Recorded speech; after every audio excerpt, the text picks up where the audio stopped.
আমাৰ কাৰণে অসম চুক্তি গীতা কোৰাণ আৰু বাইবেল অসম চুক্তিয়ে কৈছে যে বিদেশী চিনাক্তকৰণ কৰিব লাগিব তেওঁলোকৰ নাম ভোটাৰ তালিকাৰ পৰা কৰ্তন কৰিব লাগিব আৰু তেওঁলোকক বহিষ্কাৰ কৰিব লাগিব অসম চুক্তিৰ 5 নম্বৰ দফাই কৈছে আৰু সেই বিদেশীসকলৰ চিনাক্তকৰণৰ ভিত্তিবৰ্ষ হ'ল 71 চনৰ 25 মাৰ্চ গতিকে বিদেশীক চিনাক্তকৰণ কৰি বিতৰণ কৰাৰ দায়িত্ব চৰকাৰৰ আমি কোনো বিদেশীৰ বোজা অসমৰ ৰাইজে কেতিয়াও গ্ৰহণ নকৰে বিদেশীৰ চৰণীয়া পথাৰ অসম নহয় বিদেশীৰ ডাষ্টবিন অসম নহয় বিদেশীৰ প্ৰতি প্ৰেম ভাল পোৱা যদি থাকে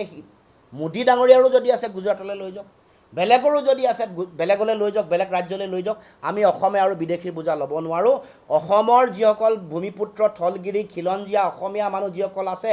অসম চুক্তিৰ 6 নম্বৰ দফা মৰ্মে য'ত অসমীয়াৰ সংজ্ঞা নিৰূপণ কৰা হৈছে সেই মৰ্মে যাক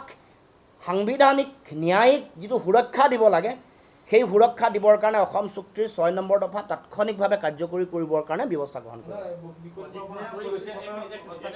আঁতৰি যোৱা নাই বিদেশীৰ নাম চিনাক্তকৰণ কৰিব লাগিব তালিকাৰ পৰা বহিষ্কাৰ কৰিব লাগিব যোনেই নকক লাগিলে বিদেশীৰ নাম কৰ্তন কৰিব লাগিব বহিষ্কাৰ কৰিব লাগিব আমি এই ইছ্যুত কেতিয়াও কোনো কথাত কাৰো লগত কম্প্ৰমাইজ নকৰোঁ স্পষ্ট কথা আমাৰ স্পষ্ট দৃষ্টিভংগী চাওক অসম জাতীয় পৰিষদৰ স্পষ্ট দৃষ্টিভংগী অসম চুক্তি মৰ্মে বিদেশী চিনাক্তকৰণ হ'ব লাগিব বহিষ্কাৰ হ'ব লাগিব বিদেশীয়ে তাৰ নামত ধৰ্ম তাৰ নামত জাতপাত হ'ব নোৱাৰিব কোনো ব্যক্তি বিশেষ কোনোবা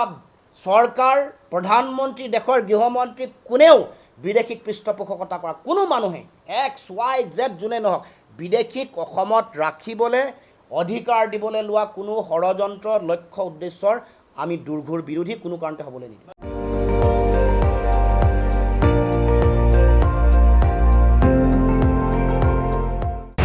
আপুনি চাই আছে ND24